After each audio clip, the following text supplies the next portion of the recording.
السلام علیکم پیارے دوستو، حضرت امام حسن علیہ السلام کو زہر دینے والی عورت کا دردناک واقعہ۔ حضرت امام حسن علیہ السلام کے کلیجے کے 72 ٹکڑے ہو گئے، اور جب آپ رضی اللہ تعالیٰ عنہ کہہ کرتے تو ٹکڑے باہر گرنے لگتے۔ حضرت امام حسین علیہ السلام اپنے بھائی حضرت امام حسن علیہ السلام کے پاس آئے اور پوچھنے لگے، بھائی مجھے بتائیں کہ آپ کو زہر کس نے دیا؟ حضرت امام حسن علیہ السلام نے لڑکھڑاتی آواز سے اس عورت کا نام بتایا۔ جس وقت بلایا گیا طبیب کو تو طبیب نے کہا یہ تو زہر ہے اور زہر جان بوجھ کر لگایا گیا۔ بہرحال امام کو شفا بھی ہوئی اور مدینہ آئے، اور اب کی مرتبہ جو تیسری بار زہر دیا گیا وہ ہیرے کو پیس کر حضرت امام حسن رضی اللہ تعالیٰ عنہ کے مشکیزہ کے اندر ڈال دیا گیا۔ حضرت امام حسن رضی اللہ تعالیٰ عنہ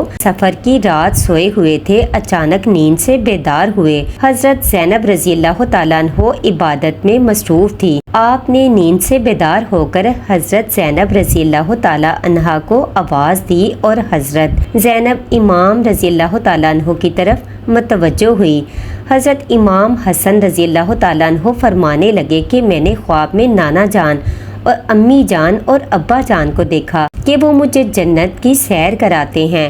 میں نے نانا جان سے عرض کیا کہ آپ میرے حالات سے باخبر ہیں۔ مجھے تمانچے لگائے گئے، میرے پیروں تلے سے مسلح کھینچا گیا، کتنا ستایا گیا۔ میرے سامنے اس وقت مدینے میں میرے والدین کو گالی دی جاتی ہے۔ یا رسول اللہ، میں اس دور سے گزر رہا ہوں۔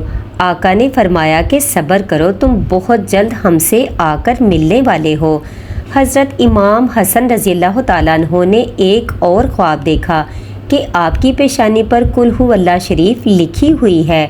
یہ خواب جب لوگوں نے سنا تو خوش ہوئے، لیکن آپ کے شاگرد سعید ابن مسیب نے سنا تو آپ نے فرمایا کہ مولا اگر یہ خواب کی تعبیر پوری ہو گئی تو سمجھ لیجئے آپ بہت جلد دنیا سے جانے والے ہیں، کچھ ہی دن بچے ہیں۔ یہ خواب تو تھا ہی، سب لرزے ہوئے تھے، اس خواب نے اور لرزا دیا۔ حضرت امام حسن رضی اللہ تعالیٰ عنہ نے کہا، بہن میں نے خواب دیکھا۔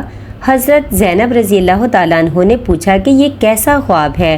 امام نے مشکیزہ لانے کا کہا، اور مشکیزے سے جب پانی پیا تو مشکیزے میں موجود جو ہیرا پیس کر ڈالا گیا تھا وہ آپ کے پیٹ میں چلا گیا۔ روایتوں میں آتا ہے، مورخین لکھتے ہیں کہ آپ کے کلیجے کے 72 ٹکڑے ہوئے، بعض نے لکھا کہ 80 ٹکڑے ہوئے، بعض نے لکھا کہ آپ کی آنتوں اور کلیجے کے 100 سے زیادہ ٹکڑے ہوئے۔ جب آپ کہہ کرتے تو وہ ٹکڑے ہو کر گرتے۔ سوچئے ذرا یہ ہیرا کیا ہوتا ہے، اس کو کانچ پہ چلائیں تو کانچ کٹ جاتا ہے۔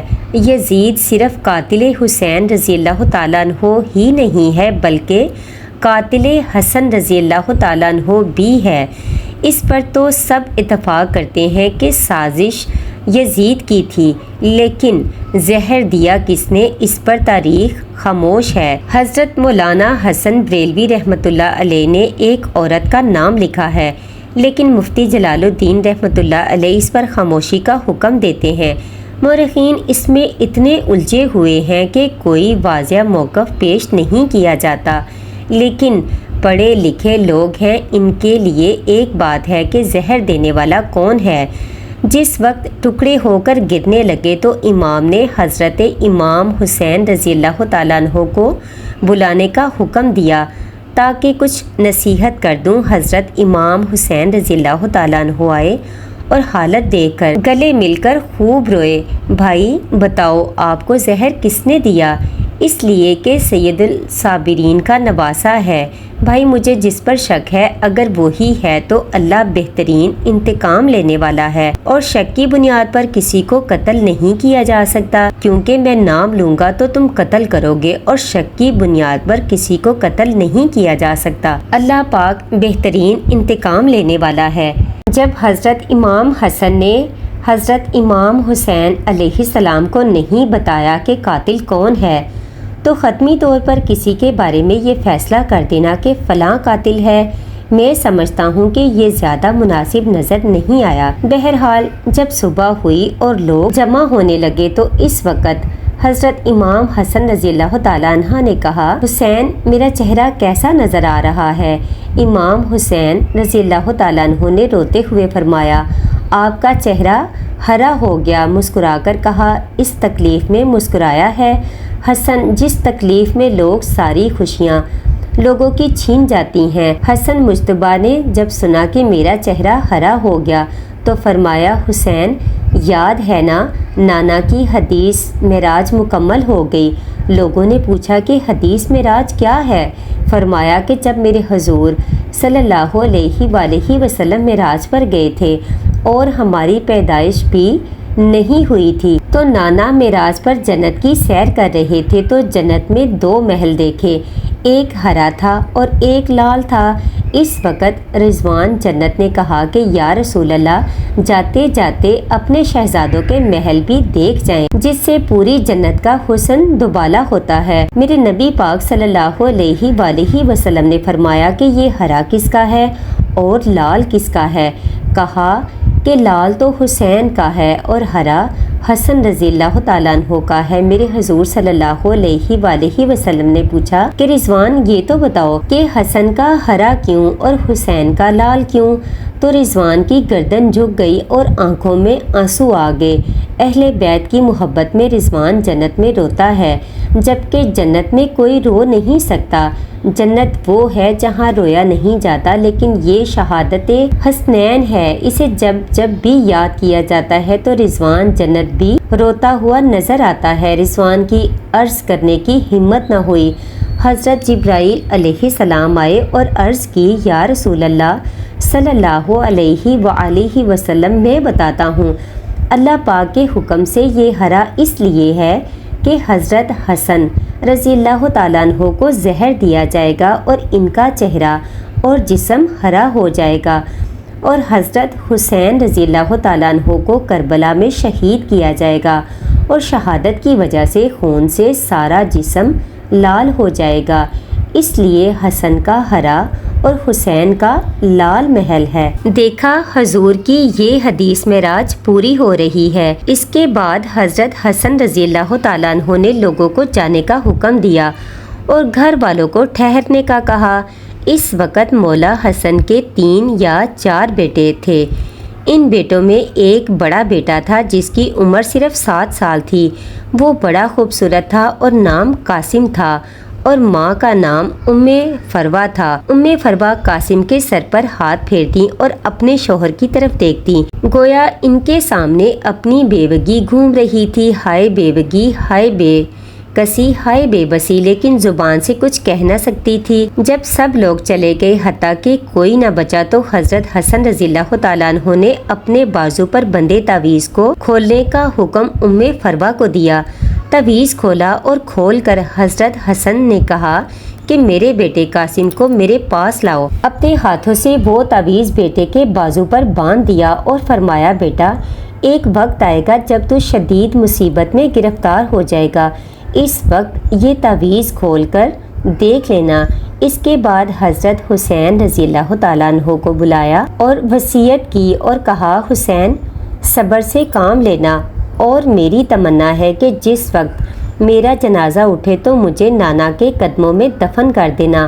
میں نانا کے قدموں میں دفن ہونا چاہتا ہوں۔ امام علی مقام 28 صفر کو، ایک روایت کے مطابق 29 صفر کو اور ایک روایت کے مطابق 5 ربیع الاول کو شہید ہو گئے۔ اس طرح سے آپ کا پورا جسم ہرا ہو چکا تھا اور اندر کی آنتوں کے ٹکڑے قے کی صورت میں باہر گرے ہوئے تھے۔ حضرت حسن رضی اللہ تعالیٰ عنہ کی شہادت ہوئی تو آپ کی تجہیز و تدفین کے لیے جنازہ اٹھایا گیا، لیکن یہ بھی تاریخ کا بدترین باب ہے کہ جب جنازہ باہر لے کر آئے اور حضور صلی اللہ علیہ وآلہ وسلم کے روضے مبارک میں حضرت حسن رضی اللہ تعالیٰ عنہ کو دفن کرنا چاہتے تھے تو بنو امیہ کے وہ غلیظ، جسے دنیا مروان کہتی ہے، بدترین آدمی جس پر میرے آقا نے لعنت کی تھی، اس نے کہا کہ میں ان کو دفن نہیں ہونے دوں گا۔ حضرت امام حسین رضی اللہ تعالیٰ عنہ نے کہا کہ میرے بھائی کی وصیت ہے، میں دفن کروں گا، یہاں تک کہ مورخین نے لکھا ہے کہ اس ظالم نے کمان سے تیر نکالا اور حضرت امام حسن رضی اللہ تعالیٰ عنہ کے لاشے پر چلانا شروع کیا۔ ایک بندہ جو شہید ہو چکا ہے، لوگ کہتے ہیں کہ مروان کو یزید کو اتنا برا نہ کہا اس لیے کہ انہوں نے کیا کیا ہے، یہ کیا ہے، مرے ہوئے انسان کا تو دشمن بھی احترام کرتا ہے۔ مروان کیسا ظالم تھا، نانا کے قدموں میں نوازے کو لے جا رہے ہیں تو تلوار سے جنازہ روک لیا اور جنازے پر تیر چلانا شروع کر دیے۔ بعض روایتیں یہاں تک آتی ہیں جنازہ حسن پر تیر چلائے۔ حضرت زینب رضی اللہ تعالیٰ عنہ نے کہا کہ فاطمہ کے 2 بیٹوں کے جنازے میں نے دیکھے ہیں، حسن کو تو دوبارہ کفن ملا ہے، حسین کو تو ایک بار بھی کفن نہ ملا۔ لوگوں نے کہا کہ حسن کو 2 بار کفن کیسے ملا؟ کہا کہ جب مروان نے حسن کے لاشے پر تیر چلایا تو وہ تیر لگا تو وہ حسن کے کفن سے خون کی پھوار نکل پڑی، تو اس وقت لوگوں نے کہا کہ ایک کفن پر اب دوسرا کفن پھر لپیٹ دو تاکہ حسن کو رنگین کفن میں لے کر نہ جائیں بلکہ ایک کفن اور دے دیا جائے۔ یہ بھی حضرت حسن رضی اللہ تعالیٰ عنہ کی کرامات ہیں کہ وصال کے بعد بھی تیر لگا تو آپ کے جسم سے خون نکلا۔ کسی نے حضرت امام حسین رضی اللہ تعالیٰ عنہ سے کہا، شہزادہ حسن رضی اللہ تعالیٰ عنہ کی یہ وصیت تھی کہ مجھے نبی پاک صلی اللہ علیہ وآلہ وسلم کے قدموں میں دفن کریں، لیکن انہوں نے یہ بھی تو کہا کہ اگر مروان آڑے آئے تو مجھے امی جان کے قدموں میں دفن کر دینا، آپ اس پر بھی عمل کر سکتے ہیں۔ پھر حضرت امام حسن رضی اللہ تعالیٰ عنہ کو حضرت فاطمہ رضی اللہ تعالیٰ عنہا کے قدموں میں دفن کر دیا گیا۔